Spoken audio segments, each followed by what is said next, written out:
minority in Parliament is vowing to resist government's attempt to have Parliament approve a $1 billion syndicated loan currently before the House. Government is seeking $750 million from the Afrexim Bank and $250 million from a syndication of banks to finance the 2022 budget. Speaking exclusively to John News in Parliament, member of the Finance Committee, John Jinapo, said if the loan is approved, government will pay up to $50 million as insurance alone, and on also the $250 million deal and similar amounts on the $750 million loan deal. You would recall that we are currently going through an IMF program.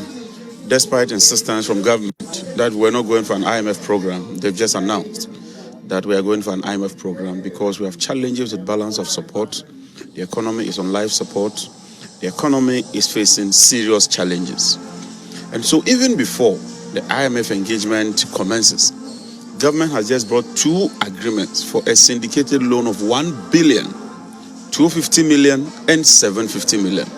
And when you look at the terms of the loan, it's mind-boggling. It's most unfortunate. Firstly, we would have thought that Parliament would have been briefed on the state of the economy. We would have thought that through the IMF engagement, we'll get to know the true state of the economy before you even begin to talk about borrowing. Because this same reckless borrowing and expenditure that has brought us to this quagmire. When you look at the facility, firstly, it's omnibus. All they say is that it's for budgetary support. You don't know exactly what the amount is going to do.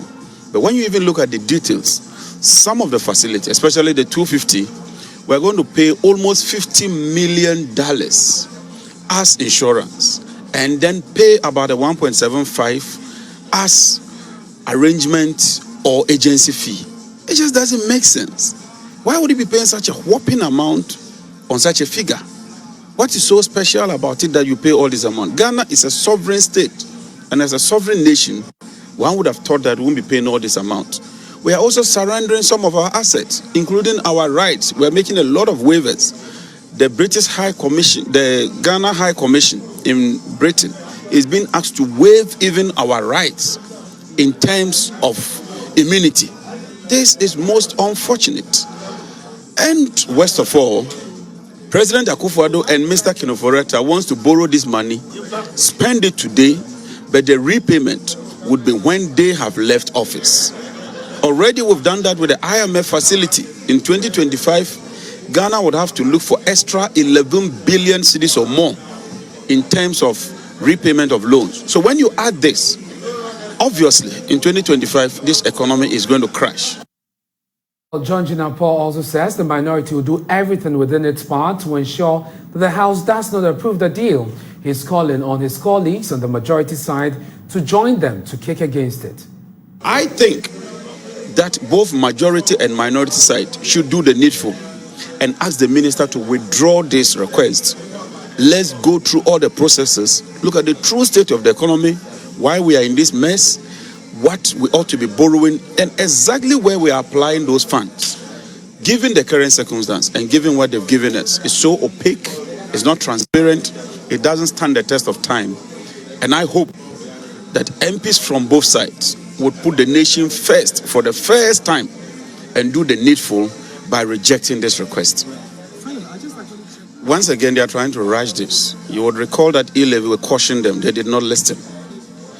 Vehicle levies, we cautioned them, they did not listen. A lot of taxes and programs or policies that government has brought here that we've cautioned them, which they bulldoze their way through, they've always hit a wall.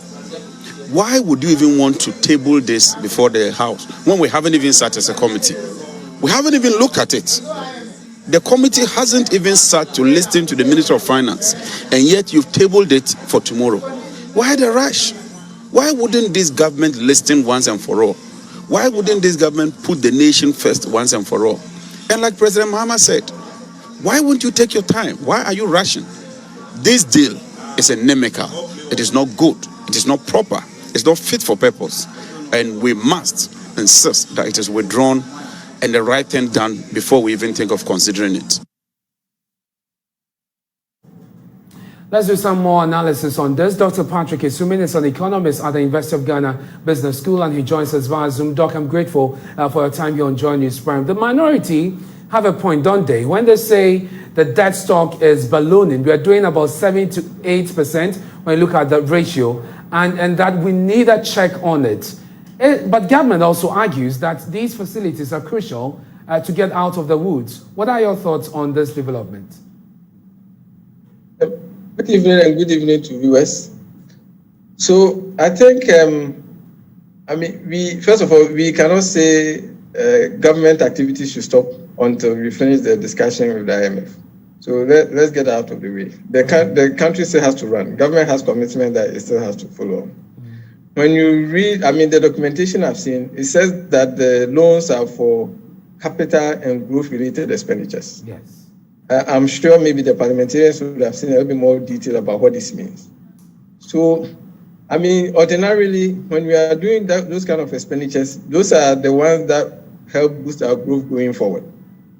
However, I think if you look at the circumstances that we find ourselves in, you expect that our risk premium for taking such loans will be very high because we've lost access to the main international capital markets, and it appears that this will be a private arrangement to have brought a few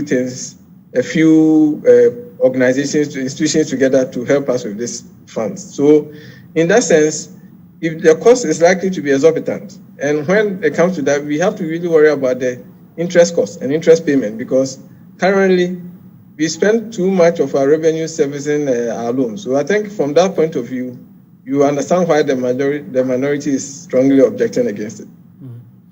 But also the argument by government that we actually need these monies. Government, Kojo Ponkuma, the information minister on the probe with my colleague MF Parl, did say that they are looking to raise about $3 billion. They are hoping to get some $2 million from the IMF deal, but also hoping that this initial $1 billion that they are getting parliamentary approval for will help to deal with some of the issues to support the budget. And that essentially will bring some stability as far as our reserves, for instance, is concerned.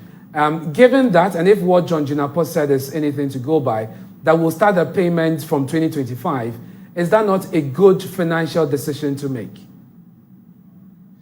Well, I think, having a longer term to pay the loan is a good thing, but you always have to balance that against exactly what the interest and other costs are.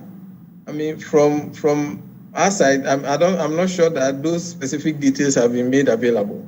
So at this point, if it is something that relates to the country defaulting, and that if these are funds that if you don't get, we are going to default, then you understand how we want to avoid that at all costs. Therefore, we will go ahead and make this loan. But if it is capital expenditures or growth-related expenditures, and these are things that we can postpone for a little bit, then we have to really consider that and then make sure that we don't take on any additional loans so quickly at a time where we are so vulnerable, because this around this time is among the most costly period for us to borrow. So even though, because we look desperate, at the moment, the economy is not in such a good place, and we are not getting access to the areas that we typically get loans. So in that sense, when we go out there borrowing, it's really going to be very expensive. And then we need to balance that particular risk, because our interest payments are way too high. So on that score, regardless of how sound the argument from the government side will be, I will expect that we will proceed cautiously and make sure that we get probably better terms. Now, once the IMF is coming on board, we expect that our international, even though the program is not starting now, and we are not going to receive funds anytime soon. But the moment it's announced that Ghana is going to IMF program, we expect that the market sentiment against the Ghanaian cedi might change a little bit. So that should give us some room to hold on. Very well. We'll leave it here. Thank you very much. That's Dr. Patrick Isumin. He's an economist at the University of Ghana Business School.